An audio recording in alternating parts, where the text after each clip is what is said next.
What's up, everybody? Welcome back to Man. Zuggy Zone. We are live on YouTube. I'm Zuggy. He's Jet. And this is the only show where the takes are hot, but the hosts are even hotter. I'm ready to get into it.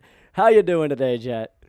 Dude, it is honestly not a bad day.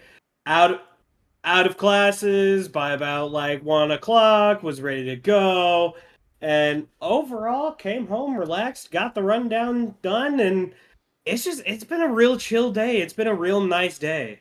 Wait, you're saying it's a really nice day. Don't you remember what happened on this day all those years back? Keeping an eye on you, man. You're saying it's a nice day. Oh Lord. Never forget. Never forget. Anyways, Anyway. we've been on one, dude. We've been bantering back It's and forth for like an hour before the show, and we knew some stuff was going to It's come the out best way today. to explain this. Zesty is what the show is today. I wouldn't. Zesty implies some other things, which I am expert in. But all right, we're gonna hop. We're gonna hop into the show here with the weekly wrap up, which is a segment where we bring you guys the 3 biggest stories of the week that we wanted to talk about on our show. And the first one is something that's gonna get me fired up because it's hockey. We get hockey news, we get hockey drama, and I'm a huge hockey fan. Jet, what is our first story this week? Our first story, Kaprizov turns down a record contract with the Minnesota Wild. Would have been an 8-year, $128 million contract, which would make him the richest in the NHL in both total money and average annual with $16 million a year. And even though he turned this down last May, he said he was quoted as saying that he loves everything in Minnesota. Zuggy, you gotta tell me, what's your opinion on this? So you say you love everything in Minnesota, but yet you get offered the richest contract in the history of the league, which, by the way, would have topped Alex Ovechkin's contract from back in the day. Now we Which all was know a how 13th year. we all know how his career turned out. A pretty good hockey player. Kirill Yeah. Kaprizov, respectfully, the only thing you have in common with him is that you are a forward and you're Russian. Your play styles are completely different, and you do not make as big of an impact as he did in his prime. I think Kirill Kaprizov is a solid top 10 player in the league. I can say that because the Wild are bad when he's not on the ice. When he was out with injury this year, they just didn't look good. $16 million, though, is the most of anybody currently. And I don't think you're better than McDavid. I don't think you're better than Draisaitl. I don't think you're better than McKinnon. These are guys that should be getting this type of money. And Austin Matthews, the jury's still out. I honestly might say Kirill Kaprizov is more impactful to his team than Austin Matthews is to the Maple Leafs. That's a hot take. I just pissed off the entirety of Canada. But look, It's Canada. You're fine. if you say no to this deal, it's either something in the contract that's not being reported is pissing you off, or you want to get out of Minnesota. Because you are going to drive this team into a cap crisis if they pay you this, and you clearly don't want this. You want more money. And I really think he just wants to get out of Minnesota. Is that the vibe you're getting here? I mean, so here's what I'm getting. I, either he knows it's too much, and he's trying to be altruistic and go for less money, which I don't think I know any athlete that is ever altruistic in modern day, contract negotiations. Or yeah, he very much just is essentially suffocating them in their cap to where it's like, okay, you don't have the money that I want, I'll go somewhere that does. Or he'll just go take less money from a team that he actually wants to play with, cough cough, Florida Panthers maybe, and go win another Stanley Cup. For him, go win a Stanley Cup in general, but help a team win another Stanley Cup is what I meant. Right, because we talked before the show, and I'm not dogging on you here, but you're not the biggest hockey fan on the planet, right?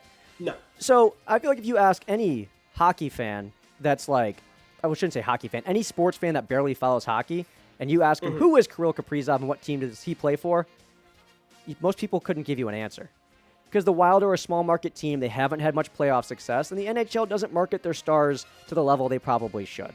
But with the cap situation, they could pay him this right now and be under the cap for the season.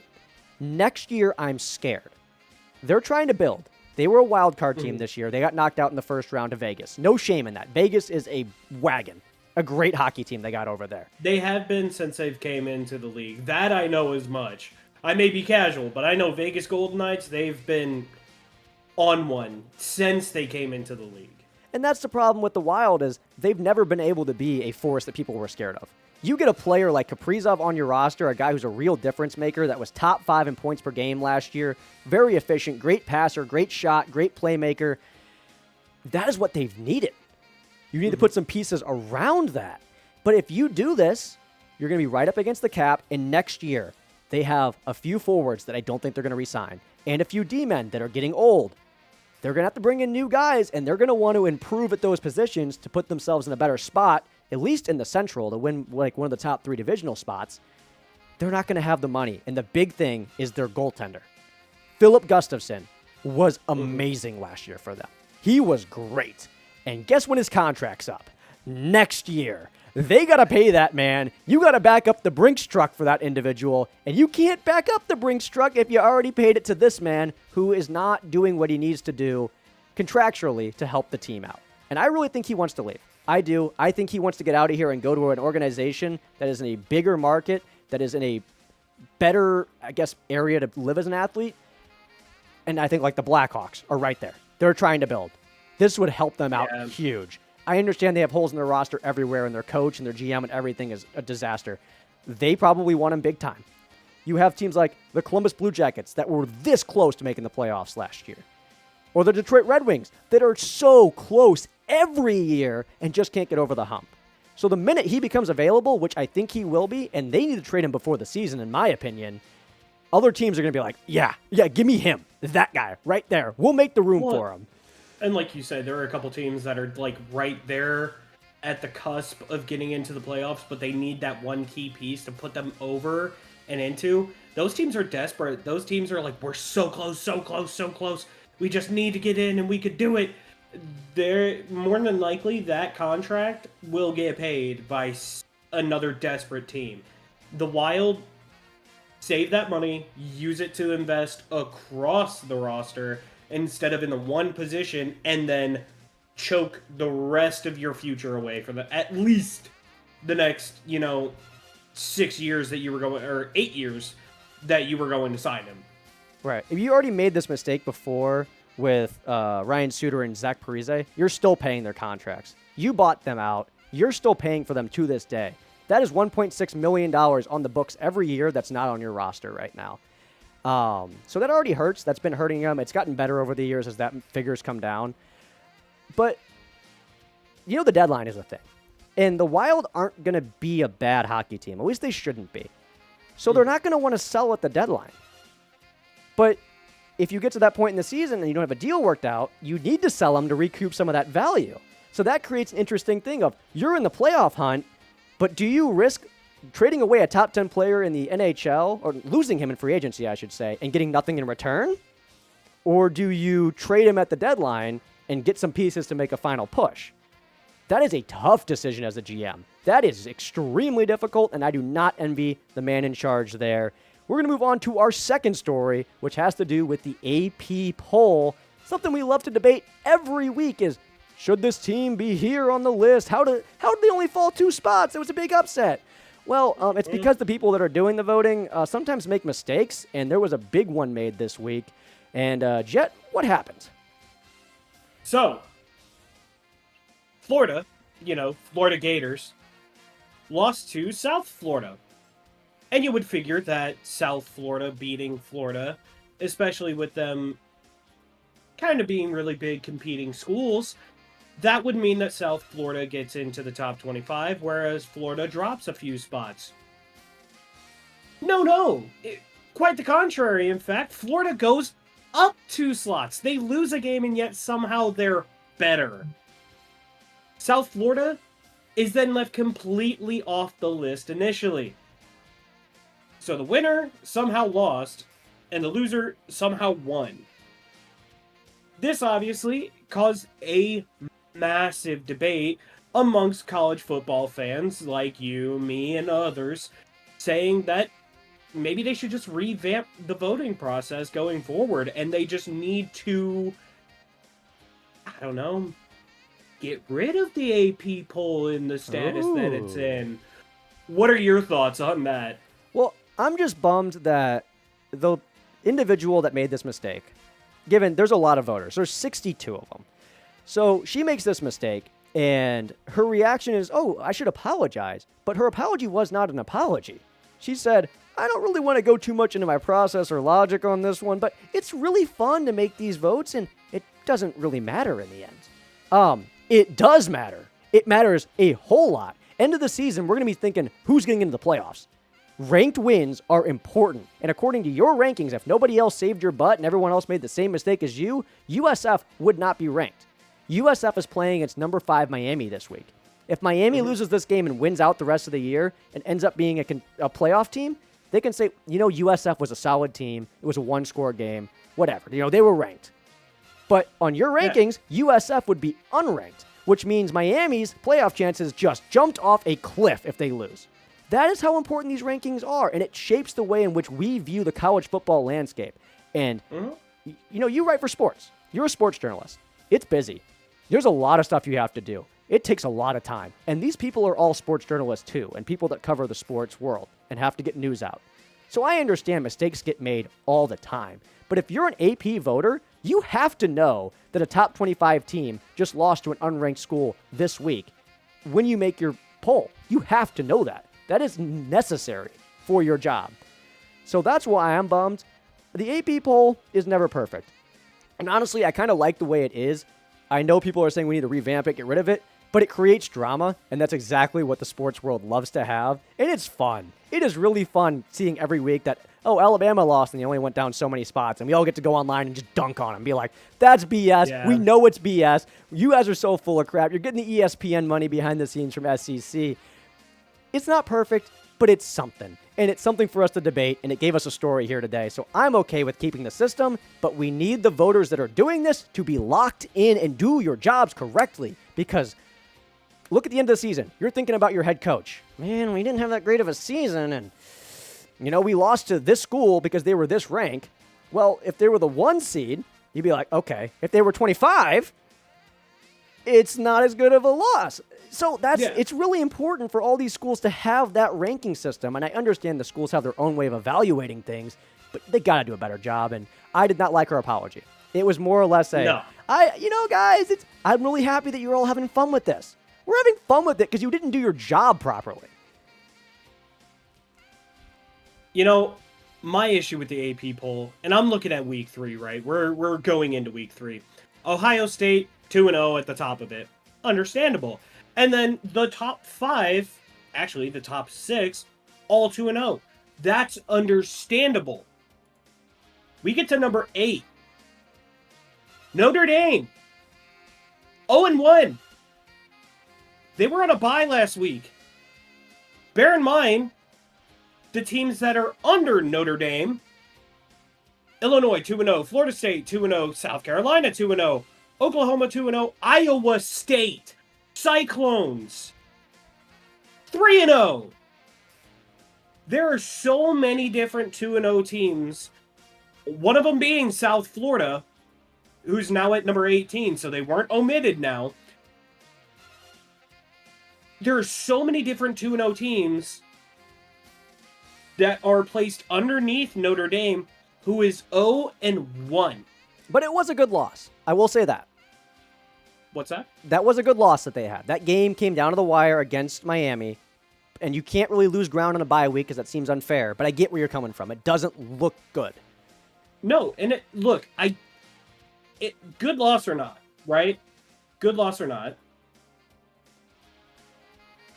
they are still 0-1. If we're going off performances, Mizzou barely squeaked in at number 25. I think Mizzou is popping off phenomenally. I think they have a very good chance of getting into the playoffs this year because they're good. They are doing really well. But again, the top 5 or 6 teams make sense. 2-0, they're the powerhouse teams, either SEC or Big Ten, and phenomenal. Great. Why is Notre Dame at number 8 at 0-1? When there are other 2-0 teams that are underneath it, and some of them are SEC and Big Ten teams, and they're under Notre Dame. Because Notre Dame made the Natty last year, and they made a good impression in week 1. That's it. And I get what you're saying. Like, during the bye week, there were so many more teams that should have moved up probably in front of Notre Dame because they had impressive wins. Notre Dame should have came down a bit. But they have this thing where it's a bye week, so we don't want to touch you. But the other schools are impressing me more than Notre Dame. I get it. They have more sample size, and they didn't have to play against Miami. But, but I get it. I agree with you. And to kind of build off that, not only is Notre Dame at number 8, Notre Dame went up a spot. Notre Dame went from 9 to 8 on a bye week. No, I didn't know they did that. 0-1. That's on me for not knowing. Sorry. I'm looking at it right now. They are up 1. Understand it. But one last little, nitpick before we move on to our third story today. Alabama 1-1. They went up 2 spots because they got their win, and they're sitting at number 19. To me, Alabama is not a top 25 anymore. Now, I get that. That's heresy. The Nick Saban era. It's Bama. Roll Tide, roll. I don't give a damn. They're bad. They're so bad. They're terrible. They were terrible last year. They're going to be terrible this year. How you have them at 19, and they were at 21 last week. How you have them at 19 this week after 1 win? Look, I love... by the way, Michigan went down 8 spots. They're at 1-1 now. How you have Alabama in the top 25 is beyond me right now. But, again, that was my last little nitpick. And we are going to move on to our final little weekly wrap-up story. James, you want to kick us off on that one? I do want to kick us off because it's something I feel pretty strongly about. Jalen Carter of the Eagles, if you guys weren't watching last week, what are you doing? It's NFL kickoff. You got to watch the game. But if you don't like the teams, you got to watch it. You got to watch it. But if you got there a little late, you just got off work, you threw it on, you're like, why is nothing happening? There was just a kickoff. Why is there a guy on the ground? Why is the season over? Why is Jalen Carter walking to the tunnel? Well, that's because he spit on Dak Prescott. He spit on him. Not like, oh, I spit on the ground. I didn't. Or, a funny ha-ha. It was legitimately spitting onto him. It was hot in the NFL. So he gets ejected before a single snap in that football game, and now he is going to be eligible to play week 2 because the league has come out and said he already served a 1-game suspension because he was ejected. I disagree. I'm upset with this, but he's also playing against the Chiefs this week, which does kind of make me happy because I want the Chiefs to start 0-2. Jet, what is your opinion on this story? No, so you might like this comparison, but it's very much the comparison that I think of. He is a powerhouse player. He's one of the more notable players, and I think that gives him leniency.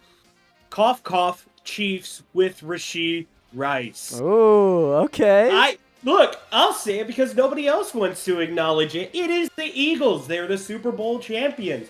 They don't want to penalize the Super Bowl champions too hard and give them this bad look going into, week 2.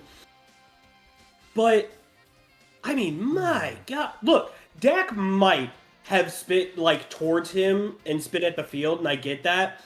Jalen Carter just... He did. Right to the man's He really chest. did. You saw the thing fly and hit him. It didn't go on his pads or nothing. It went in his shirt and down his shirt. You can't do that. If we're going to talk about unsportsmanlike conduct and all that, that is that. Now, do I think he should have a 5 or 6 game suspension like what Rashee Rice has? Not at all. However, 1-game suspension, but we're going to consider it already spent because, he got ejected before the first snap of the game ever popped off. No, make him use that during week 2. He got ejected. He didn't get suspended. He got ejected. This isn't a time served thing. This is a punishment after the fact, after review, after all that. So, no, I wholeheartedly agree. This suspension should have carried over into week 2. And, when we look at this week's predictions, I'll explain the reasonings, but no, it should have carried into week 2, and, kudos to him, but... Well, I will say he wasn't suspended, but he did have to give up his game check for the first game, so he did lose $57,000. And, people have been charged with assault and battery for spitting on people in the real world. That is a non-football play. And I understand when you play football, sometimes you're at the bottom of the pile and you're sniffing some dude's butt crack. Sometimes you're getting covered in sweat and grass and mud and rain and all the garbage that you don't want to be covered in. That's all an accident. Sometimes people spit on you on accident. But you're covered in blood. That was, okay, the photo with his helmet coming out and like the blood on his eye, he looked very goth, very metal. Great photo. Great, and he stayed in the game, so props to him. But yeah, it's a non-football play. He needs to be suspended for longer. And with your Chiefs thing, I was thinking about that before the show, but I'm also thinking maybe the league should have suspended him because the Chiefs looked a little rough. And you saw what the Cowboys did to the Eagles without Jalen Carter. They could run the football, something that the Chiefs struggled to do. So if you suspend Jalen Carter, you give the Chiefs a chance to win, get back for the Super Bowl, create more drama, and the Chiefs are 1-1 with a better chance of getting more home playoff games. I think if the league was really thinking about this from a ratings standpoint, you suspend Carter here, and it makes you look good because you say, we won't tolerate this in our game, and it gives you a better matchup for this Chiefs-Eagles game. But that is all for the weekly wrap-up. That was a fun segment. I had a lot of fun with the stories this week, and I think you did as well. This week's stories are probably some of the most fun that we've had so far on the show this season. Because football's back, man. Football is back. Football. And we got some hockey today. And baseball's still a thing. Is out of left field. I mean, I'm happy. There's some baseball stuff I want to talk about later, but we're going to move into our special segment, which is the Zuggy Zone Pick'em Challenge. And Justin, man, I'm going to throw some stuff at you here. You're going to have to get the polls going in the chat, see if they agree with us on these picks today. But to give you guys a recap, we were not good last week. Our picks were bad. We went 10-6. That's not good in Pick'em. I mean, week one's always tough, but we're also trying to make picks that generate clicks. That rhymes. Good. I should be a poet. So, we're trying to okay, maybe this team could pull off the upset. So then you kind of lean towards making it. This week, I really did more research, trying to be smart about it. And I do got to give you your kudos because you did take the Colts last week and I clowned on you and the Colts demolished the Dolphins. But we're going to move into special segment. Give me the Colts. Give me the Colts. Yeah, give you the Not Colts. Not this week. No, this one. Write that down. Write that down. Last week, give me the Colts. And hey, I think what's funny, right? I kind of did it as a joke pick just to throw a wrench into the system. I did not expect Colts to put belt to ass to the Dolphins. That was it bad. wasn't even close. I was like, ooh. Dude, and your Titans pick almost worked. No longer a joke. Your Titans almost ended up doing it because Bo Nix looked stupid. Looked bad. That offense was really terrible. Yeah. So we're going to move into the pick'ems here tonight. We got ourselves a nice game. This is a big game in the NFC. Could have major playoff implications. You got the Commanders at the Packers, and I am taking the Packers tonight because I think the Commanders are a good football team. But the Packers just... Oh, hang on. We're having issues. Okay, lag spike. Let me make sure the stream is still healthy and good. Looks like it's still healthy and good. Yep, sorry about that. Anyways, the Packers made the Lions look really bad. To make a roster full of that much talent look stupid, go belt to ass on them, run them up and down the field for a full 60 minutes, that takes something special. And the Packers have a lot of wide receivers that I look at and say they're not elite, but they're good. And the Commanders secondary has some questions for me. Yeah, you got old-ass Marshawn Lattimore out there. I don't know if I trust that to get the job done today. I'm taking the Packers in this one, and so is 70% of people that play ESPN Pick'em. And you know what? 70% of people would be dead wrong. I've got the Commanders taking week 2. I do, 110%. Let me go ahead and pull it up on my phone as well so I can show you. But, no, I 110% have the Commanders going this week. Look, Micah Parsons, he was there. He got 1 sack. Obviously, the presence was known. But Washington in the offseason building up their O-line to where it's stronger than it has been in years past. Even last year when Washington made it to the NFC, it is a much stronger line now. Jaden Daniels with his legs, with the throwing ability. He's got Terry McLaurin down the field. They've got the run game going. Against the Green Bay defense, it's strong. But the offense, I think, is going to win this one. I also think Bobby Wagner in the secondary, oh my God. you can almost put Bobby Wagner in the secondary on par with Micah Parsons on the D line for me. But no, I've got Washington going with this one, and I've even got it for you right there, Washington over Green Bay. I am a little scared with the Commanders in this one because, and I know we're going to get to it on our Battle of the Bets because I did see one of our picks is similar. Jaden Daniels does take some sacks, and the edge rushers for the Packers are nasty, and running the football is going to be really tough tonight. And it's a Thursday game. You didn't have a lot of time to prep.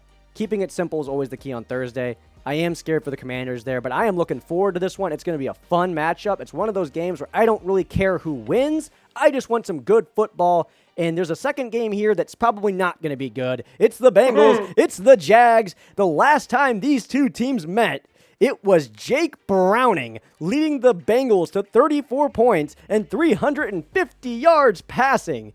A backup QB did that to the Jags the last time they played each other back in 2023. And I'm looking at this one. Shamar Stewart and Trey Hendrickson are going to give Lawrence a really tough time. And he's always looked timid. The last few years, he does not look comfortable in the pocket. He is not comfy back there in the backfield. And the Bengals are really good at that. Their secondary is awful. But that is the one thing they are solid at. If they could get you in the backfield, you're done. Yeah, and I think that's what's going to happen. And then that secondary. The Jags secondary is all right. But the wideouts on the Bengals are amazing. I take amazing over all right every single day. You know, Travis Etienne looked great last week. Travis Etienne is not enough to win them this football game. Trevor Lawrence is going to have to ball out. I'm taking the Bengals in this one. And, you know, there's not much more to build off of for me on that one. I'm taking the Bengals. Look, Trevor Lawrence is great with the hospital ball. He couldn't find Travis Hunter for anything last week, and that's why they had to run it for Trevor Etienne. Now, did I pick up Etienne in one of my fantasy leagues? 110%. He was available? Do much against in my other fantasy league? Yeah. Is it like an 8-man? Believe it or not. Yeah. Oh, okay, that makes sense. Yeah. So, I don't know. But I picked up Trevor Etienne, and I think that's going to be the only good saving grace for the Jaguars this week. I've got Bengals going all the way. Hell yeah. The next game, this is going to be some bad blood. Always is. Could see another ejection this week between these two teams. It's the Giants, it's the Cowboys, and the Giants looked like doody bum last week. They looked bad. Russell Wilson did not look good at all. Wasn't making the easy plays. That offense looked putrid. I got to take the Cowboys in this one. I get their 0-1, but that is a solid loss. If we're doing college football type things right here, and this was on the resume at the end of the year, you look back and say, hey, they were up against the 1 seed and they played them to a score. That's the type of loss they just had, and I like the Cowboys in this one for sure. There are some things I am concerned about for the Giants that just like the secondary for the Cowboys is pretty good. They were really good last week. They kept A.J. Brown in check. Hurts didn't have to throw it a whole lot, and I don't like the run game or like Russell Wilson. He's not as mobile as Hurts is, so they can't use that game plan that the Eagles had, nor do they have the talent to do it. So give me the Cowboys. Yeah. Okay, well, you know, I was wrong last week. I'm not going to be mean. I'm not going to be mean this time. But, like, no, why? 110%. Tell me why. Giant. Look, I am hoping that at some point they realize Russell Wilson is not the answer during this game. And that... Not happening. That comes back to haunt them. I don't know. Brian DeBall took a while to actually answer this week on whether or not he was the number 1 QB. I think that they are closer to putting Jackson Dart in at starting than most people realize. And I think if Jackson Dart is even in there for 2 quarters, he can tear up that Cowboys defense. Because the best preseason plays were made by Jackson Dart. They really were. He's NFL. I like that he plays as second QB. I really do. Give him time to develop. He's NFL ready. If you put him in, I think you have a better chance of winning than you do if you play Russell Wilson or, bless the man, he's fun to watch, but not always the greatest QB, Jameis Winston. I think they should put in Jameis before Dart because I want to give Dart Jameis time. Before Russell Wilson, but that's... You know, They're not ready for that conversation. To be fair, Russell was a QB on a playoff team last year, even if they were barely a playoff team and they were pretty bad. But hey, that's huge. That's going to be a big difference this week between the both of us. That is my half joke, half serious pick of the week. Give me the Giants. Give me the Giants over the Cowboys, Okay. but that's also because boo Cowboys. Well, I don't like the Cowboys. I'd rather the Giants win that football game because it'd be more fun, but now I kind of want the Cowboys because I don't want to look stupid next week on the show. All right. We got the Lions. We have the Bears. Jared Goff, in his career, is 3-17-1. Let me say that again. 3-17-1 without Sean McVay or Ben Johnson calling plays for him. And most of that was due to that really bad season he had with the Lions when he first got here. I understand that. But he takes a while to get used to new coaching and new styles. And that is something that the Lions have such a stacked roster. You shouldn't take this long. Week 1, you looked really bad. I get the Packers are good. Your roster is too stacked to be looking that terrible. But Jared Goff does not have to do anything special. They just have to get the ball to the playmakers in this one, let the defense do what the defense does, and I'll let you make your pick on this one, and then I'm going in on Caleb Williams. To conserve time, Detroit Lions, if he could get it to Amon-Ra, if he could get it to Jameer, if he could even give it to David Montgomery, they're perfect. They're fine. I think the week 1 struggles, a little bit of that slump from last year. Other than that, I think Detroit has the best chance of winning this game. They are still a powerhouse team. So, yeah, give me Detroit on this one. Please, Caleb Williams, your thoughts. Well, last week, the Bears as a whole shut out McCarthy, essentially, for 3 quarters. And all it took was 1 quarter of decent quarterback play with good weapons for them to win the football game. So if Jared Goff just doesn't poop his pants, they're going to win. But here's my thing. Caleb Williams, I watched the film. I went back and watched it. I also watched it live. Dude, there are high school and middle school QBs that have better footwork than this guy. You are overthrowing wide open guys that are in the flat, middle of the field, wide open, over their head, at their feet, rolling outside the pocket. You're not hitting guys. I understand that Caleb Williams is getting better at making reads. His decision-making was better. He didn't look like a complete moron. But, when you're a quarterback in the National Football League, you have to be able to throw the football. You have to throw it accurately. And during the preseason, we saw that video of him throwing at the nets and him missing the nets. And we're like, dude, it's a video from preseason. You don't take every drill super seriously. I'm starting to think that was serious. Because week 1, dude, end of the game. It was bad. You're on the final drive. You have DJ Moore wide open. He beats a man. You overthrew him by 3 yards. That is a game-deciding play. I think there are 23 other quarterbacks in the National Football League that, if they played for the Bears, would have won them the game. 23. And I'm sure of that. So, to build off that a little bit, the Bears had a QB. The Bears had a QB that's accurate, could run, could do all that. Accurate. Okay, but anyways. You saw the game against Pittsburgh, right? This season, maybe. Development time. Okay. If they would have treated Justin Fields the way that they've treated Caleb Williams and actually built around him and gave him all the weapons, I think we could be seeing a Chicago power team. But nope, Chicago's bad. They keep circulating their first-round pick quarterbacks. And funnily enough, we have a split poll in the chat. We've got a 50-50 split on Chicago and Detroit, so that's going to be interesting to see. All right. That's Is anyone fun. chatting? Anyone chatting in there? There's 2 people. There's 2 people in here, and Very it is a 50-50 split on Chicago and Detroit. Well, thank you for spending your afternoon with us. I think I know who one of them is. He's going to be at my house tonight watching the game. But maybe not. Maybe we got some 2 randos in there, and we appreciate it. Make sure to subscribe. We're live every week. And then we also got some other radio shows going on, but hopefully that gets uploaded later today. Anyways, that's off topic. Rams-Titans. Now, the Titans are... I want you to just imagine, I'm going to throw some things at you here. I need you to imagine. So you're in a rundown neighborhood in northeast St. Louis. The windows are smashed in. The frame is collapsing. The driveway's all cracked up. But in that driveway, there's a car that looks like a Bugatti. Now, you can't tell if it's a real Bugatti or if it's a kit car. But that car right there is Cam Ward. And he looked pretty darn good last week. Yeah. And even if he's not a Bugatti, he's like a solid sleeper car with a Bugatti kit on him, because that He looked is at really least an good. Audi.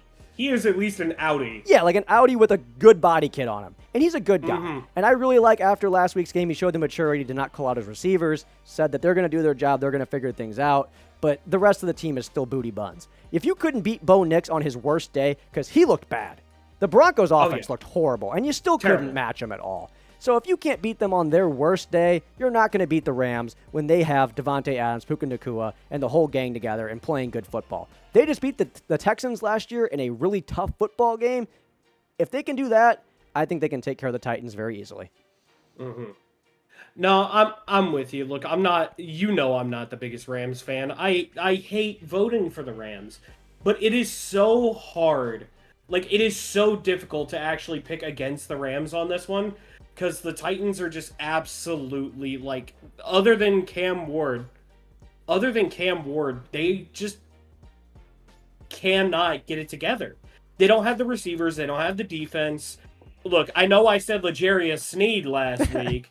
I like L'Jarius Sneed. He's done great. That is the only good defensive player they got on that entire defense. If you pick anyone other than the Rams, that one, yeah, you're losing money. 110% losing money. Of course means that they're going to win this week, but all right. Naturally, right? Now, this next game, in my opinion, is the most intriguing game of the week, because the Dolphins were bad. They made Daniel Jones look like Tom Brady in that last game. You can't do that. If you are a competitive football team, even a mid-tier football team, Daniel Jones cannot be doing that to you.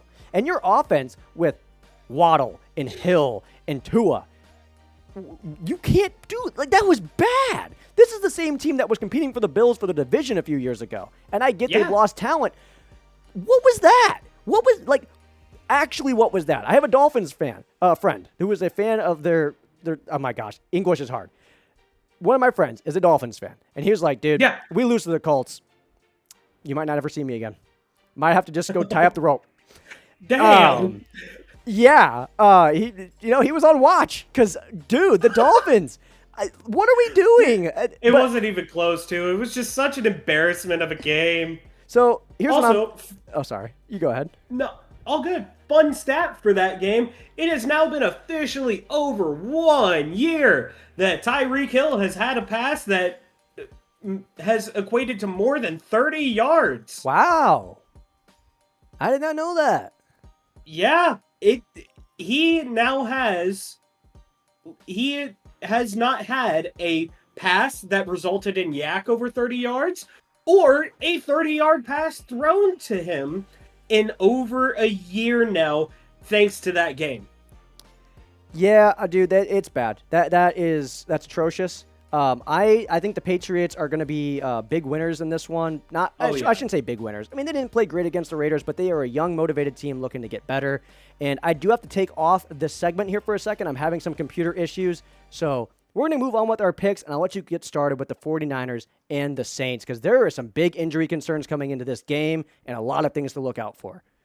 So I want to regard back to the chat real quick. We do see you guys. We right now are at a 33 to 67% split. We got 3 votes, 1 for New England and 2 for Miami, shockingly. Wow. We have a very Miami heavy chat right now, and I don't know how to feel about that. Well, Miami has historically fared pretty solidly against the Patriots, even when the Patriots were like the dynasty and they were kicking the crap out of everybody and we couldn't beat them. The Dolphins could. So maybe there's some truth to that. Maybe there is a reason to be excited about them this year. I just, at least not excited about them this year, but at least in this game, I don't see it, man. I really don't. That game made me drop Tyreek Hill. From fantasy. I'm not even joking. Anyway, on to the next game, though. San Fran versus New Orleans. Protect your wallet. Pick San Fran. Don't even do it. Look, Brock Purdy's hurt. I get it. George Kittle's out. I get it. Things look rough. You still have Christian McCaffrey. Mac Jones may not be the best quarterback, but he's 100% better than Tyler Shuck. or whatever they got Spencer going, right? Rattler. I think it's Spencer Rattler, actually, in New Orleans. I don't know what you would be doing. Maybe you're just reckless with your money if you want to put it on New Orleans, which, hey, kudos to you. Good job. But I'm hearkening back to something before the season. I went to a high school football game and literally talked to a New Orleans fan who I asked him, what are your expectations for the season? And he's like, oh, we're going to suck. But it's okay. Arch Manning is coming up. And I keep hearkening back to that because until I see a matchup that's even remotely close, it's going to be the other team. And that's exactly the case. Even with all the injuries, San Fran minus 1,000 on this one. There's just no way around it. I think if you're like a betting man and you have a lot of bets going, maybe picking the Saints as like a parlay topper for like a big, like long shot bet isn't the worst thing here. But I took the 49ers.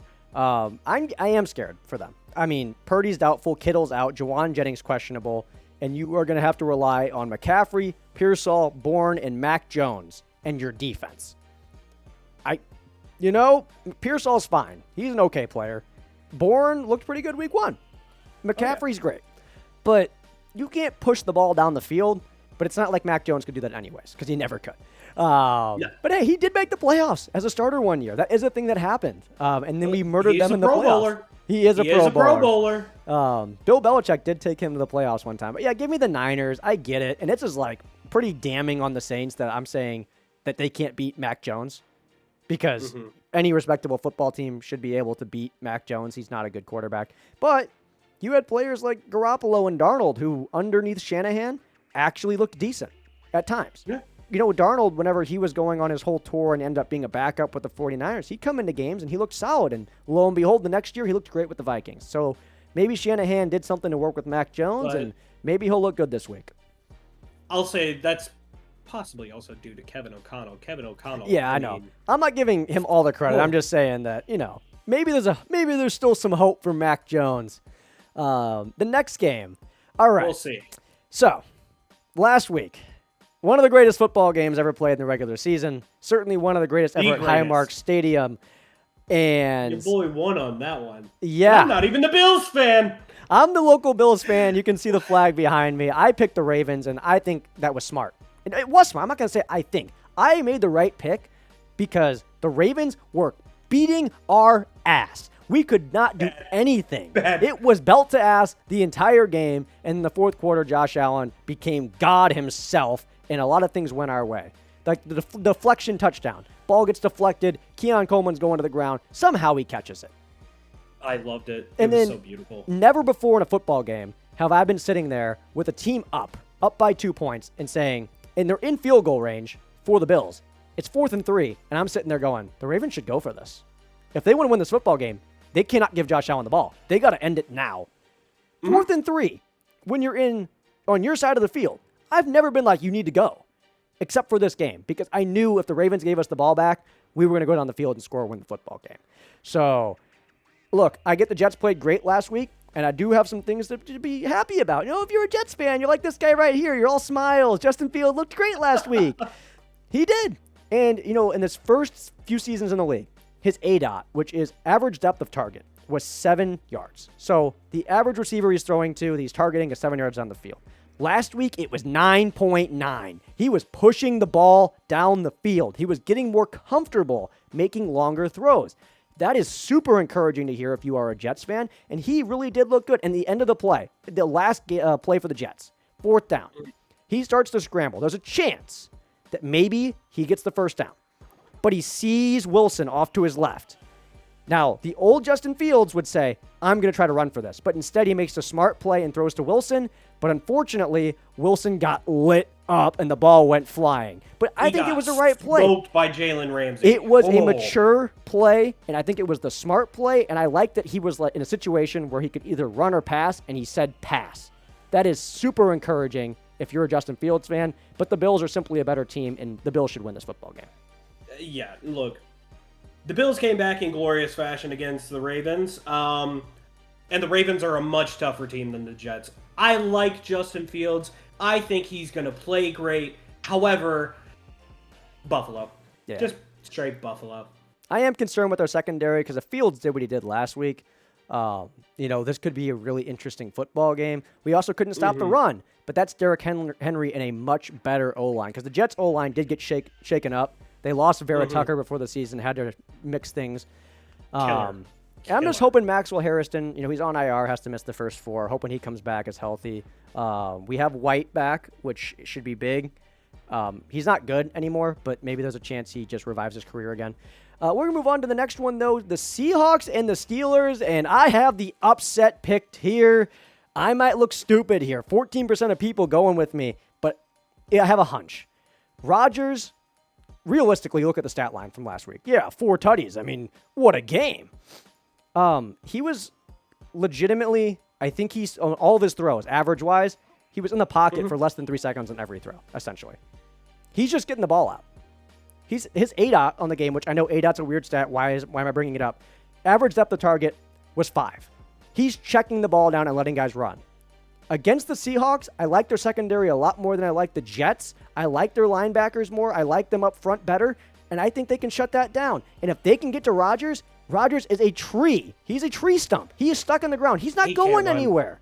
He's not a mobile QB. As long as Darnold, which also, if you can make Justin Fields look good with your secondary, I think Sam Darnold can look good. I'm just scared with the pressure coming at him. I think the Seahawks are going to win this football game. It'll be close. It'll be an upset. I got him winning this one. And this is another one that we differ on. I am actually going to pick the favorites of Pittsburgh. I don't know. That connection that he had with Metcalf, he's got the playmakers to go, and he might be a tree. But that O-line is not butter. They don't just melt through them. They're there. And, checkdowns kill. Those quick little checkdowns kill. They kill the defense because their energy constantly has to be running around checking for the checkdowns. I don't like Rodgers. But I do see him getting it done better than Sam Darnold. Especially since Sam Darnold maybe has 1 or 2 targets to mess with. In Pittsburgh, Aaron Rodgers has at least 3 or 4. 3 okay. So, Metcalf's fine. Calvin Austin. But I don't know. I don't know if I agree. I mean, that's the whole point. We didn't agree. That's fun. That's part of Pick'ems. We didn't agree on this one. Should be a good football game. It's another different one that this week is definitely not ending on a tie like last week. I'll tell you that as much. So, hey, I'm excited for next week. You guys might actually have a different result. Alrighty. Yep. And the Steelers are going to be at home. That is one thing to consider. They're at home. Terrible towels will be going. The energy is going to be there. That is something to consider. I just don't think the check down strategy is going to work against the Seahawks. You think otherwise? Browns-Ravens. Browns gave the Bengals a scare. Do we really need to go into a deep dive on No, this I don't have a deep dive. It's literally just the Ravens. I was about to say. The Ravens are angry. They're pissed. The Browns are going to die. Oh. It's that simple. See, that's where we differ. What do you mean you don't have to go in depth if you're going to differ and take the Browns? Oh, no, I'm not taking the Browns. I just wanted to mess with you. No, I got the Ravens. Okay, good. 98%. Are you kidding me? Oh, look, I may mess with you a little bit, but I'm not gonna kill you on that one. No, I'll take the win. Look, Baltimore over Browns all the way. There's no reason not to pick Baltimore. Like you said, they just lost an absolute shutout. Not a shutout, but they lost a nail-biter in the most, unceremonious way to the Bills, who beat them last year in the divisional to go to the AFC Championship. They're mad. They're pissed. And the Browns are not a good team. And they're essentially going to beat the Browns and take their lunch money.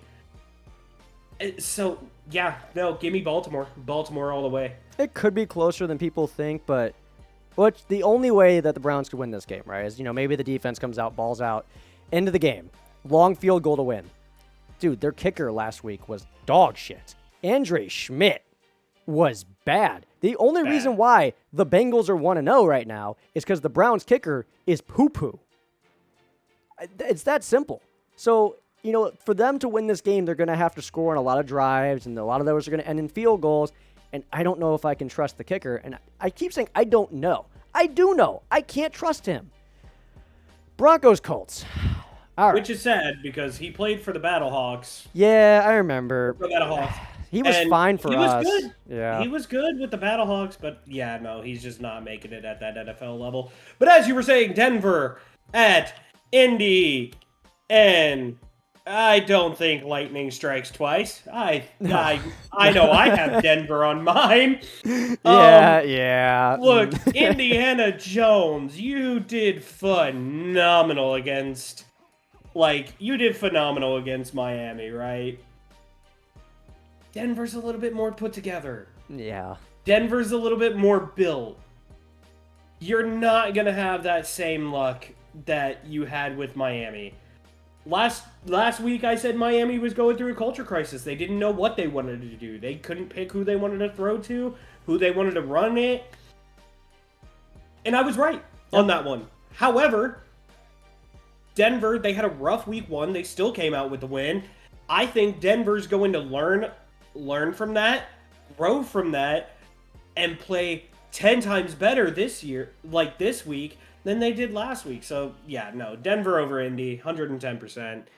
And I don't know if anybody could really argue with me on that one. Well, I mean, there is an argument to be made because some people could believe in Daniel Jones, but, I mean, this is a much better defense and a team that legitimately has playoff aspirations and has a head coach that knows what he's doing and doesn't annoy the shit out of his players.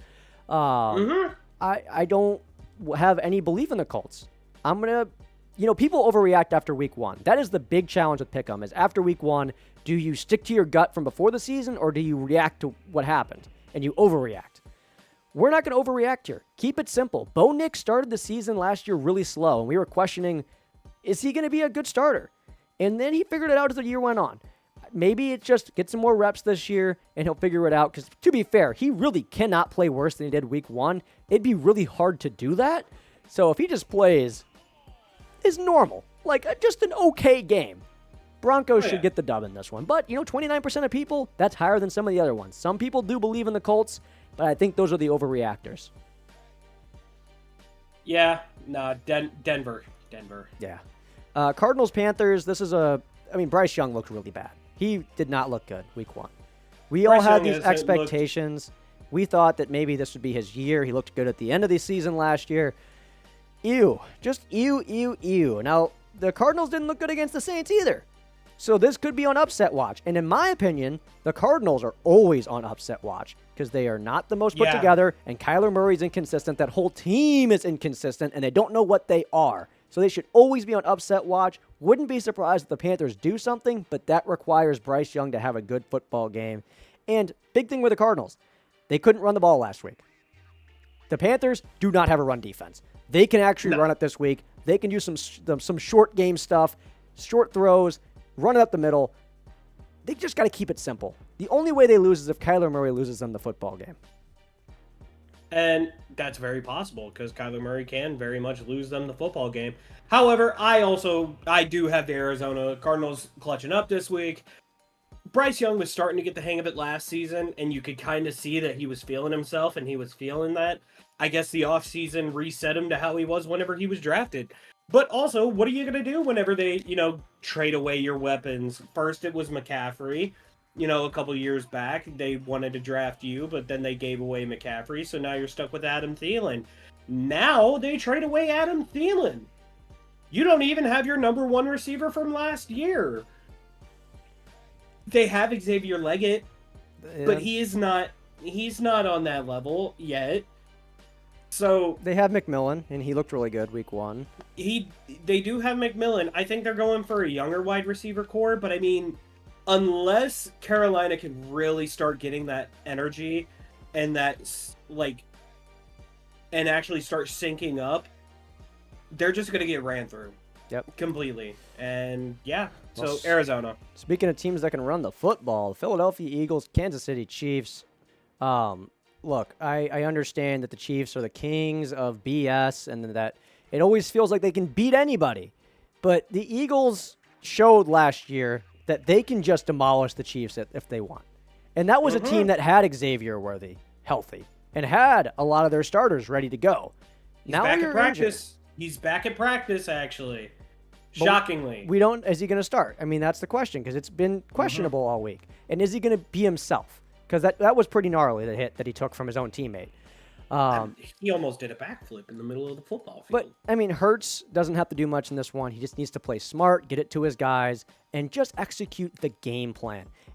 The one thing I'm scared about is a pissed-off Patrick Mahomes. When he feels disrespected, when he feels like there's a reason to go out there and play some football, because the last few years he's been a champion. He's been the golden boy of the league. People are starting to question him. And we all know the talent that's sitting in there. We saw it when he first started in the league and what he can do when he's playing at the top of his game. If people get open downfield, I have a feeling he starts letting it rip this year. The deep ball's coming back from Mahomes, but it's not going to be enough. Give me the Eagles. I was about to say, I'm with Chad on this one. I'm with you and I'm with Chad. Philly's dangerous. Look, I'm not a fan of Jalen Hurts. I don't think he's a top 5 or even a top 10 quarterback. However, you can't argue with the system that he's in. Saquon's dirty. AJ Brown, phenomenal whenever they actually give him the ball. Yeah, that was bad last week. Know, the Eagles have more going for them this season with the system that they built, and especially the young defense. I mean, if any team was going to coin the term youngry, should have never been the St. Louis Cardinals. It should have been the Philadelphia Eagles, because they are young and hungry. They want this, and they are on another tour. And look, Jalen Hurts might prove me wrong. He might prove that he's a top 10 quarterback by the end of the season. Right now I do have Philly going 2-0, beating the Chiefs this week. But that's just simple. I mean, last week the Chiefs looked awful. How do you lose to the Chargers? Because the Chargers look good. I mean, we're going to talk about them in a minute, but they looked really good. How do you lose to the Chargers week 1 on an international game? Now, yeah, I'll give you your flowers before the season. You were high on McCarthy, and I had my doubts. You were inhaling the McCarthyism, and I just didn't feel it. But that fourth quarter against the Bears was really solid. And the Vikings as a whole just have a more well-rounded roster. I also like their coach more. I like their game plan, their scheming. Against the Falcons, who I think are going to be a decent football team this year, Penix looked good. The team looked confident, but they couldn't run between the tackles, so they can't get up the middle. The run game was kind of stuck in the mud, and it's going to be more of the same here. Give me the Vikings over the Falcons. And, I've got the Vikings, but that's also because I think J.J. McCarthy's done this before. He's going to do it again. This is going to be the first time that J.J. McCarthy and Michael Penix Jr. have met each other since their natty game back in college.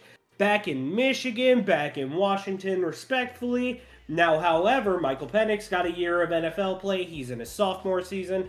Technically, McCarthy is still a rookie. He's still in his rookie year of play. Technically, so is Penix. Technically. Yeah, you're not wrong, because he's now the full-time starter. He's not, which Atlanta quarterback situation, how the Browns are worse than Atlanta with their quarterbacks is beyond me. I'm going to go against Chat, which, I think we're both going against Chad on this one. Give me Minnesota. Yeah. J.J. McCarthy. I might have been glazing him a little, but my glaze was appropriate because he showed off last week, and I think he's going to tear up Atlanta this week. Yeah, I really like Penix. I think he's going to be solid, just not enough. They don't have the team quite yet. It's going to be a really fun football game. Definitely going to have to tune into that one. Tampa Bay versus the Texans. The Houston offense has not looked good. I have a hot take about Stroud later that I'm not going to use it now. But yeah, look, he hasn't stepped up. Game on the line. I need a touchdown. His rookie year, maybe I choose Stroud. He made magic happen. Right now, I don't trust him. And I don't think he trusts his O-line, and for good reason. The O-line hasn't been the greatest. Maybe they're not allowing a lot of sacks, but there's a lot of pressure. And a lot of that credit does go to Stroud for avoiding sacks. But now he's starting to question himself and run into sacks. They traded away their best offensive lineman in Laramie Tunsil. Mm-hmm. Cough, cough, Commanders. And you know who he's lining up against tonight? Micah Parsons. So, I mean, plus, let's be honest here. Ever since the incident with Tank Dell last year, hope he's doing well, hope he's recovering well. We're not talking shit about it.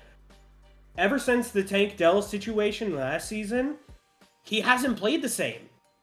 Like, he lost that game last season, and even then, the whole team just collapsed. Even his performances collapsed last season. And it has been a consistent pattern that Stroud apparently just can't get his head around. Like, he cannot get his head focused into the game. Baker Mayfield, however, He's him. He would have been my first if somebody hadn't broken the draft rules.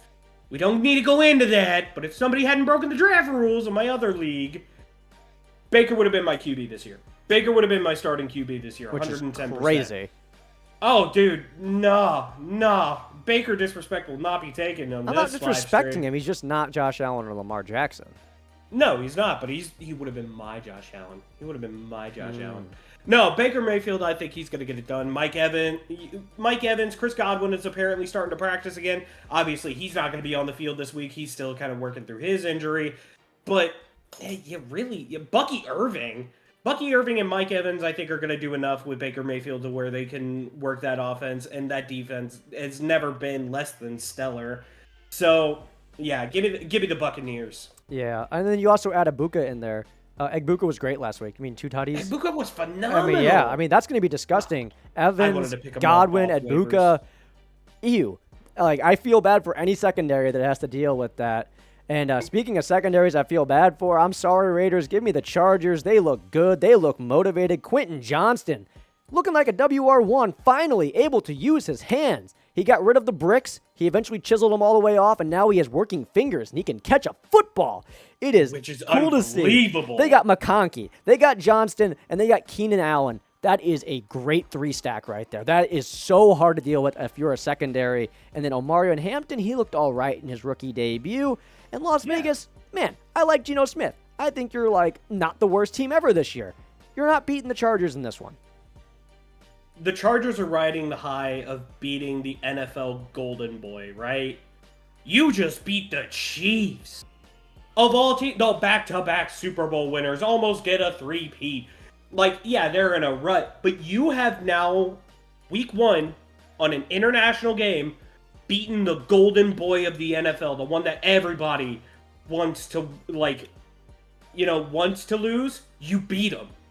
So you're riding that high going into another divisional rival. And while Vegas has made some very good moves, hired Pete Carroll, drafted Ashton Genty, which I still think is a phenomenal player, Geno Smith, Brock Bowers, I think the Raiders are good. I think they're going to be a good team this year. But the Chargers showed why they are getting into that playoff spot again. You just can't argue it. If there was ever a year for them to win the Super Bowl or make a run, this kind of feels like it. And if not, next year they add another receiver or something, and they're going to be disgusting. At the very least, this is your year to win the division, Chargers. This is your year to dethrone the Chiefs. The Raiders can't do it. They still need a couple years to rebuild. The Broncos are getting there, but I have them 3rd place. Chargers, it is a one-on-one battle between you and the Chiefs. For the love of God, dethrone the Chiefs. Please. Give us a little bit of variety in the West that isn't just Chiefs. So yeah, let me get the Chargers on that last one. And I think we really don't need to talk about the tiebreaker because we have so many different picks on this one. The tiebreaker is not really necessary. So let's see what we have different. You have the Steelers. I have the Seahawks. Which one else was different? I have the Giants. You have the Cowboys. Okay. So is it really? And then I have Commanders, the Commanders Green Bay. over the Pack. So we got three different three this different week. ones. Yeah. Well, hopefully we beat these guys. We can't be losing to the Jets after beating the Ravens. Bills, get the job done, get healthy, and get the hell back home. Jets, get out of here. All right. We're going to keep moving on here on our show. I know you like that. I had to do it. I mean, It's just the way it flew back. It was so fast. He's so throwable, man. He's such a throwable little guy. All right. What's Oh my God. more likely? This is a segment where we ask you guys and each other, what do you think is more likely out of the options we throw at each other?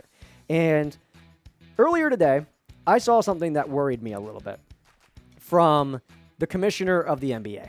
Something that kind of aggravated me and aggravated a lot of fans with the statement that he made. Because mind you, if you're the commissioner, everybody looks to you. When there's something wrong with the league, they're like, the commish sucks. You need to put on a good public image and make the people like you. And my question for what's more likely, and I'll tie back into what I just started with. Yeah, of course. Will you watch more NBA games live on TV this year, or will you watch more highlights on YouTube? Honestly, I'd rather watch the highlights. Look, nothing against the NBA. Basketball's never been my go-to of a sport. However, it's more entertaining when you're able to watch people making the baskets and actually performing well and doing stuff like that. I don't think your product is entertaining enough for me to sit there for the amount an NFL game is on, because they stretch that time of a basketball game.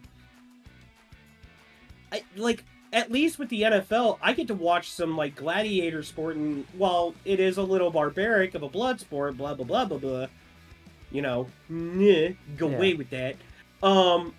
It's more entertaining than watching back, forth. But if you're a team, if you're a fan, right? Because we're casuals. If you're a real fan and you want to watch your team, it's hard. It's expensive. You don't have a lot of money. You're a college student. Well, earlier today, Adam Silver says that fans that cannot afford streaming services should watch the free highlights and called the NBA a highlight sport, which to any diehard NBA fan is a slap in the face. And that makes me really mad because I had a friend growing up that did not have money, that played on one of those double-rimmed courts, that was not in a good area, and he loved basketball. You're pricing that man out. I haven't talked to him in a while, but people like that love basketball, that don't have a lot of money, how are they supposed to watch every game for their team? And that goes for all the sports right now. And for you to call your sport a highlight sport when the game isn't just the highlights. There's a story being told. The missed baskets, the bad passes, the great defensive plays that don't make it on YouTube. That is a disservice to call it that. I can't believe the commissioner called it a highlight sport. That is bad. Ooh, I didn't know that. Oh, God. You're the commissioner. You're supposed to convince... Look, pricing out is awful. Things are becoming more expensive. I looked at a YouTube TV with just NFL Sunday Ticket. It is at least $40 a month during the season just to get NFL Sunday Ticket. Not YouTube TV with it, but just Sunday Ticket in and of itself. Fucking expensive. I'd be paying on top of internet with the TV that I have and NFL Sunday Ticket. I'd be spending $120 a month just to watch that stuff. But that's how expensive it's getting. The fact that you are the commissioner and you are acknowledging that your own sport is getting too expensive to watch, so you basically just tell people, watch our highlights, we're highlights anyway.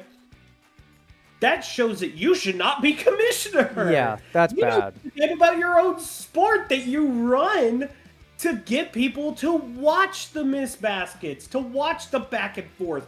Again, we're casuals. Highlights for us makes sense because it's more exciting and maybe gets us to become more hardcore. But those hardcore fans, you're basically telling them, pay the price if you want, but the other people are going to get the free stuff just as good as you, so what does it matter?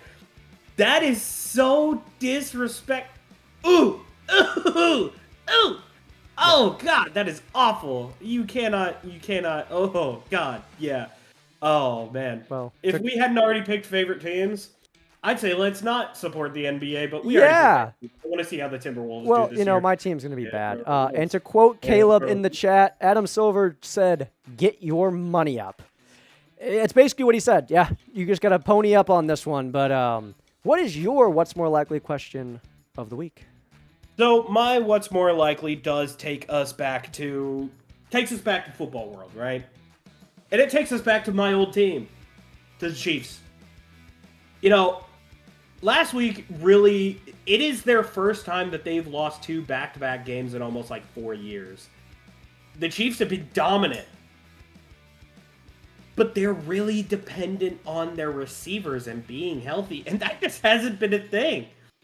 So my what's more likely for everybody in the chat and for you as well, and it's a little drastic, but that's what makes this interesting.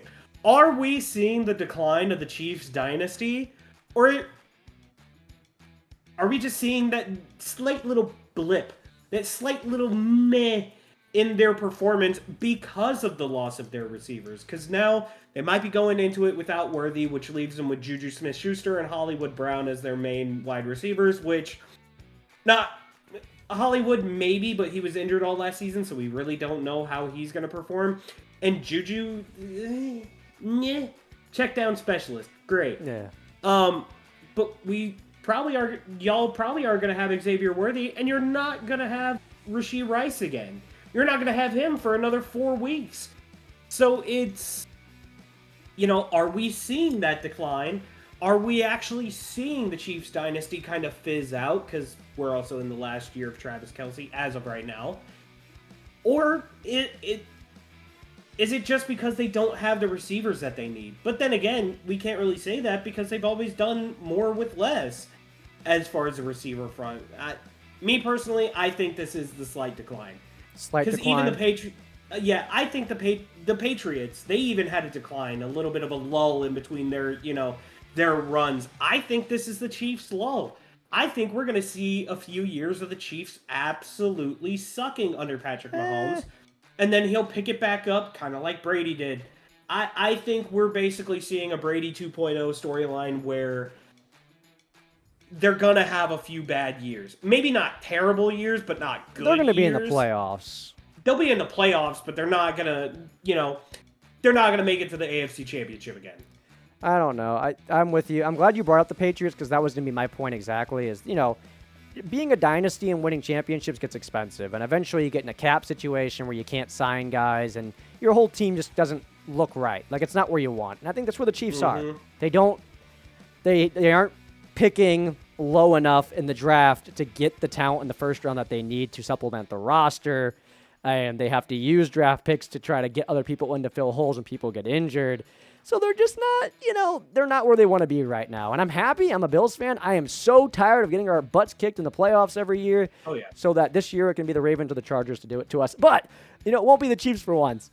But I think it's just a blip. I agree with you. If this is the year for the Bills, this is the year for the Bills to do it. Take advantage of the Chiefs' weakness right now because it's not going to last forever. Well, that was what's more likely for the week. We're going to move into the trenches where we give you guys our hot takes. And I know you've been sitting on one all week that you've been wanting to talk about. What is your hot take of the week? My hot take of the week transcends multiple leagues, multiple different avenues. It's in soccer. It's not in American football. It's not necessarily in baseball. It is in the international sports community. Both in esports, because I watch a lot of esports. I watch Halo, I watch Call of Duty, I watch League of Legends from time to time. But most importantly, I watch the Esports World Cup, which takes place in Riyadh, Saudi Arabia. Which is where my problem lies.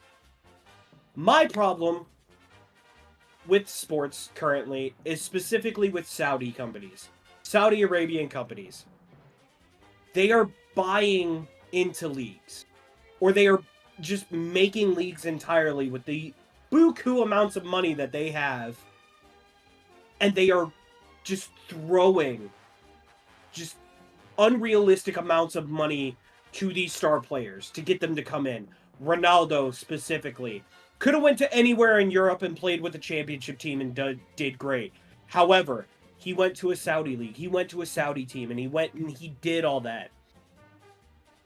What really made me see and have this issue for me is I know you don't know much about the esports front or about Correct. the Call of Duty esports front, so I'm going to take control a little bit of this one. They came in and they bought a struggling team in the Call of Duty League called the Vegas Legion, and they turned it into the Vegas Falcons. And the reason being is there is a team called Team Falcons that is based out of Riyadh, and they became the Vegas Falcons, and they loaded it up with only Saudi players, who none of them had played competitively before. They then proceeded to not win a single game for the first 2 majors, which is about 3 months of gameplay.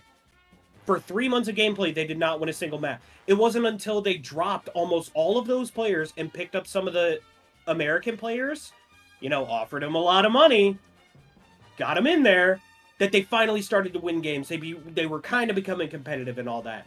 Now, leading into this offseason for Call of Duty and for some of those esports, it's the same thing.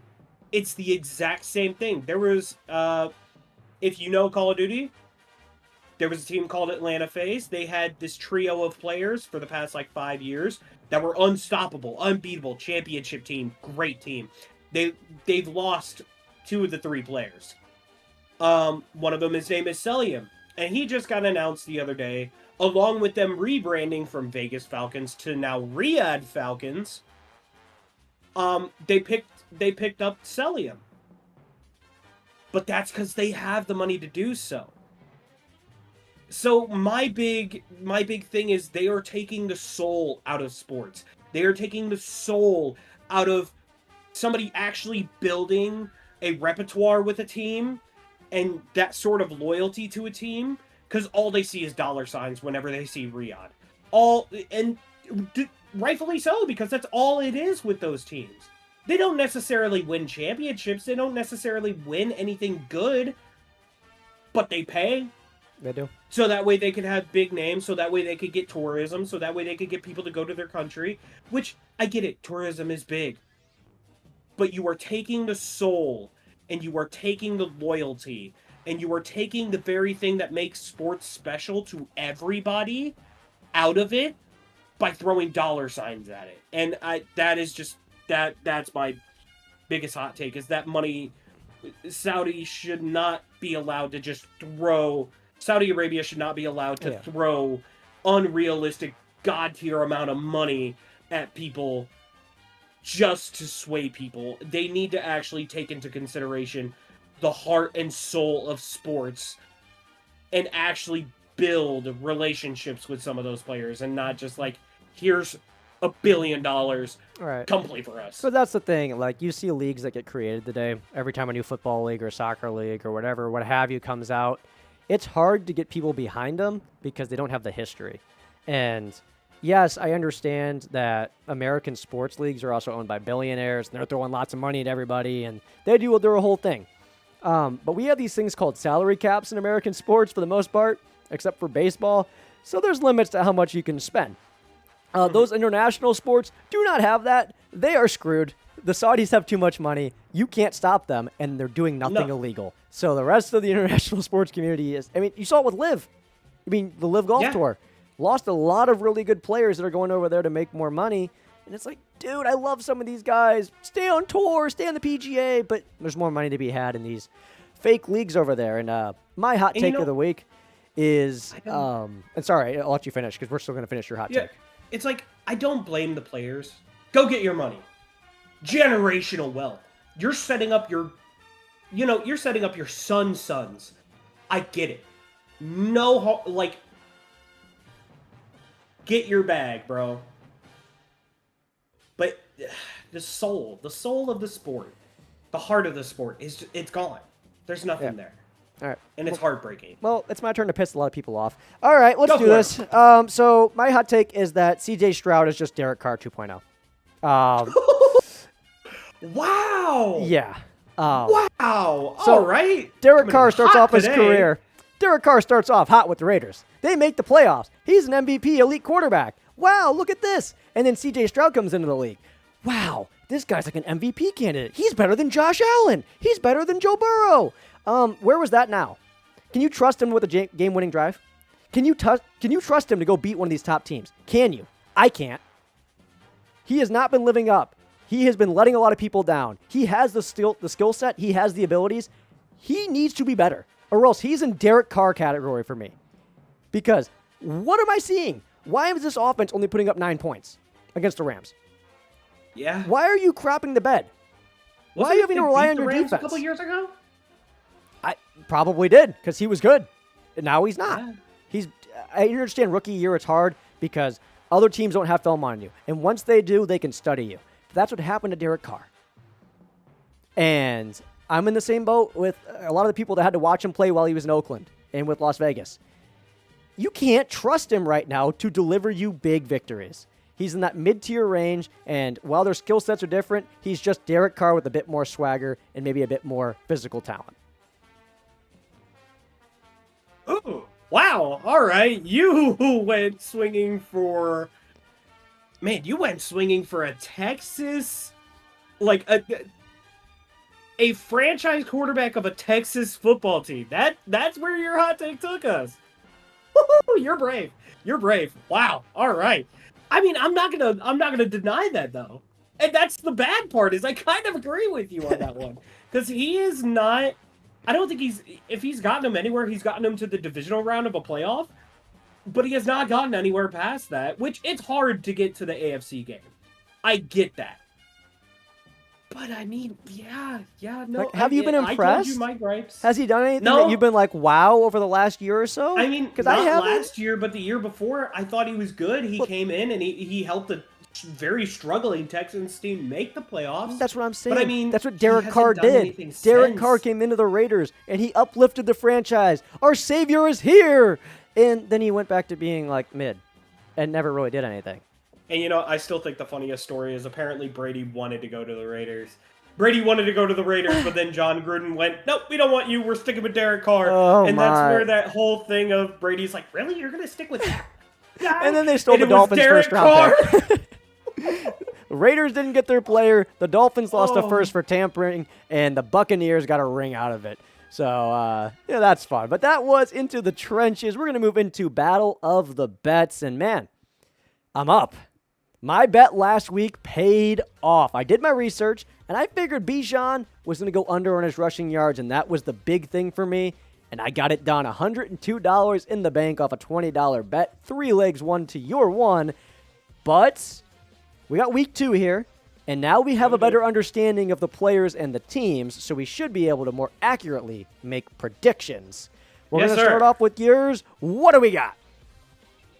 So mine, as of right now, you know, I got Micah Parsons higher than a half a sack in tonight's game.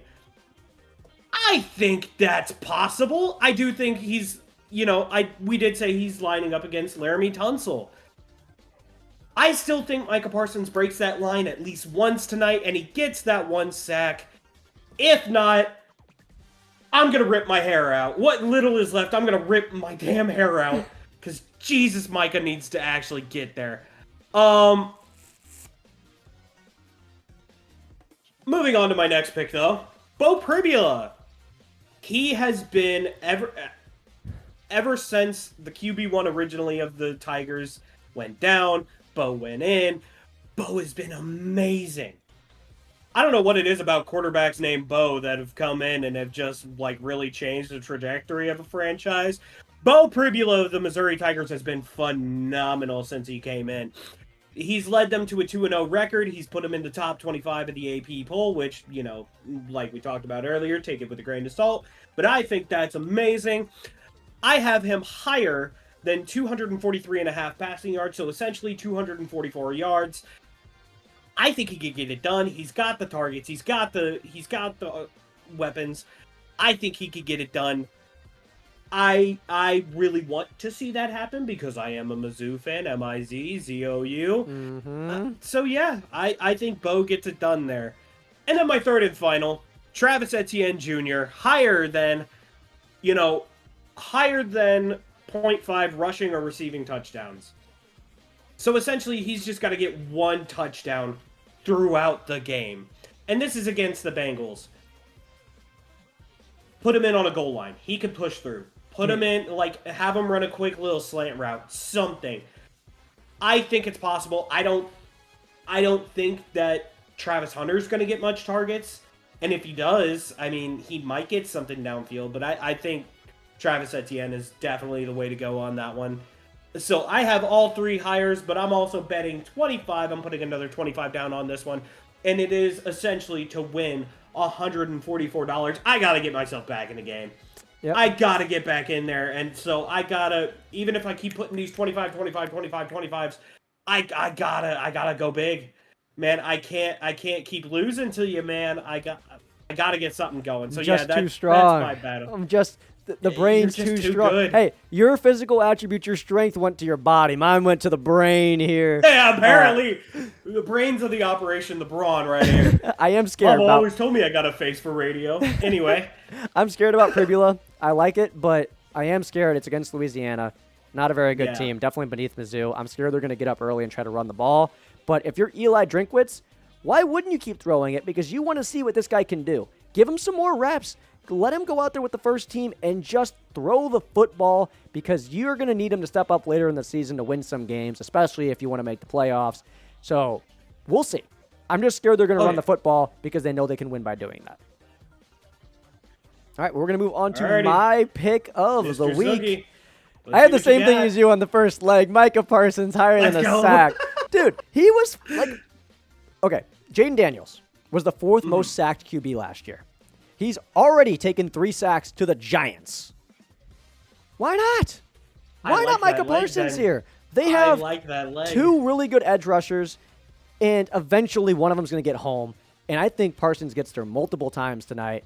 I'm going higher than a half a sack. I honestly, if the line was 1.5, I wouldn't bet it, but I could see it. And then I'm going baseball. I know it's cheap for me to cheap out with baseball, but Bryce Miller of the Mariners, which, by the way, thank you to the fan who bought that witch off of Etsy. So if you don't know the lore, the Mariners were bad. We were struggling, and it's really because we were on the road. We are a bad road team. Our pitchers are terrible on the road. And a dude paid a witch on Etsy to uncurse the team, and since then we're winning games. And look, I am a Cardinals fan first. Cardinals have no business making the playoffs. I am happy we got walked off last night, especially with some of the nice things I saw from our pitching staff. Saw some of the young guys look good, but the Mariners still got the W. But Bryce Miller, higher than 1.5 walks allowed. Last time he played against the Angels, he gave up... Hang on. Live stream thing. So last time he was out against the Angels, he walked 5 of them. 5 walks. His command has been really poor this year. Bryce Miller is coming off some injury stuff. I get that. He has not been at the level he wants to be at. And while I want to say tonight, I was looking at his runs and his strikeouts and thinking, I want to be positive. Even in the games where he's pitched well, he's been walking a lot of guys. I'm going to go higher on that one. Jalen Hurts, he's going to score a tutty. Tush push at some point or run in. That's a given. That's the easy one on here. I hate it, but it's a good leg. $30. We're both tied in money remaining, and I can win 174 doubloons, and it's really because of the Bryce Miller on there. That is definitely the thing that is helping this the most because walks are a tough thing to bet on, and Underdog had some good odds on that one. That was Battle of the Bets. Now, we're going to move into wins and losses and wrap up the show, and we're just going to do baseball because it's week 1 of football. We know what the standings look like. We already recapped a lot of the stuff. Baseball, things are starting to heat up as we get to the end of the season here. And, there's a lot of battles going on for the wild card, for the division, all that stuff. Jet, do you want to start off AL, NL? What do you want to do? You know what? How about you take the AL for now? I'll go ahead and hit the NL right after you're done. Well, big news coming out of this week. If you follow us on Instagram, I found a porta potty on campus that said CWS on it, and I'm like, Chicago White Sox. That's funny. And it's really funny because they are now the second team to be eliminated from postseason contention.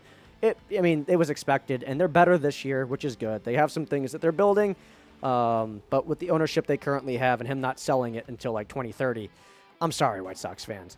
But the Blue Jays, 84 wins. The Tigers, 84 wins. Those are the 2 teams looking to get a bye right now.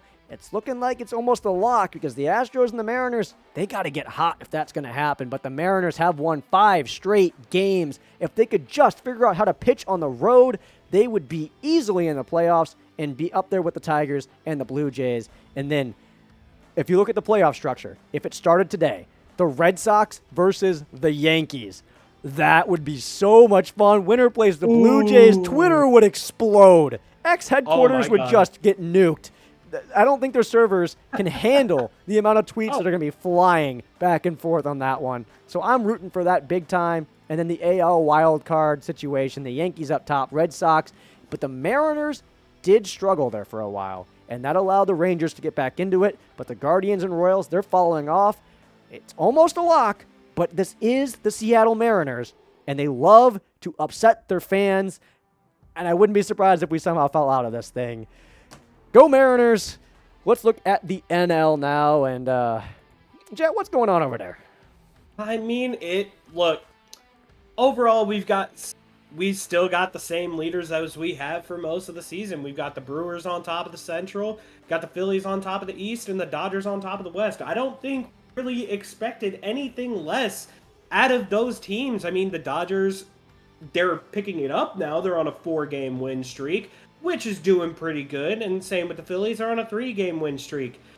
The Brewers, they're struggling a little bit. They're kind of like how, the Phillies are winning 3, they're losing 3.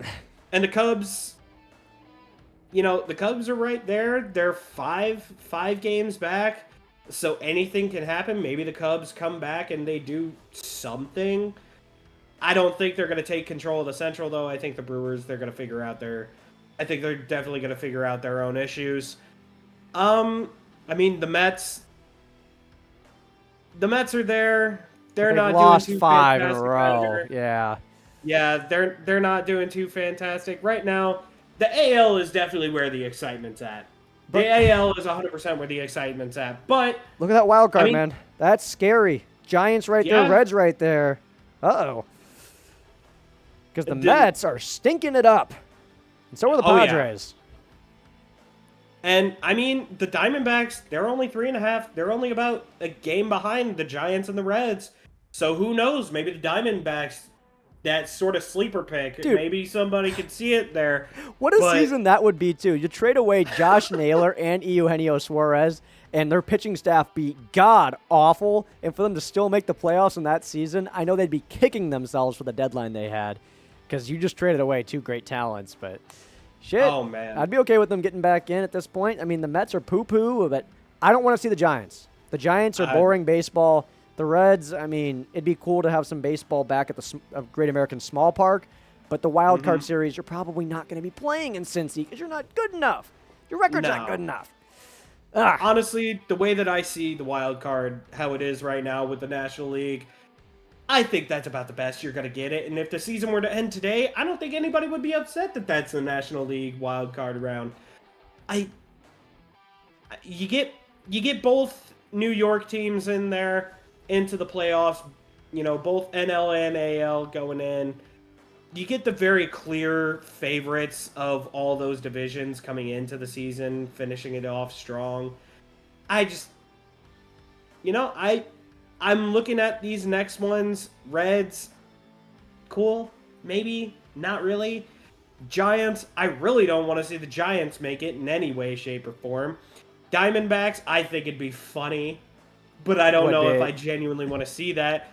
Cardinals, no. God no. No. God no. No, God, we don't need to be in this year. God no. Because Please that would get ownership thinking that, oh, we're competitive. Look, we made the playoffs. We don't have to do anything. We're doing all that, but we made the playoffs. Yeah, no. Yeah, definitely not. Speaking of the Cardinals, and a former Cardinal killer, Anthony Rizzo, has called it a career. He broke the curse in Chicagoland, and while we didn't love him when he played with the Cubs, he was a class act throughout his entire career. I mean, look at that smile. I know you can't necessarily see it on here. I'm going to try to zoom in. There it is. Look at that beautiful man. I love Anthony Rizzo, but, I mean, it was a good career. 3-time All-Star, made the World Series, won the World Series, had a few really good years with the Cubs. It's unfortunate that with the Yankees, got concussed, and things just never were the same again. So, good for him, man. Good career. And Anthony Rizzo, I know you're never going to have to buy a drink again in Chicago. Oh, no. He's right after this right after he goes and does his retirement ceremony with Chicago and all is said and done, he's moving back there. He's building himself a nice house and he's going to go out drinking, and that man is going to walk home plastered with his pockets still very, very full. So, Well, this congrats, was Anthony Rizzo. yeah, love that, man. I mean, it's a shame what happened to like all of those Cubs players. Javi Baez kind of fell off a cliff, became a strikeout machine, can't hit his way out of a paper bag, and then why am I Freddie blanking Freeman. on his name? Well, Freeman, no, he was on the Braves. Was he? He was. He was. Chris part of the Bryant. Braves team. Chris Bryant is who I'm trying to think of. Chris There we Bryant, go, man. yeah. Just a great ball player, and then he goes to the Rockies, and just like the Rockies, goes to shit. All right, well, that is all for today's show. Thank you guys so much for watching.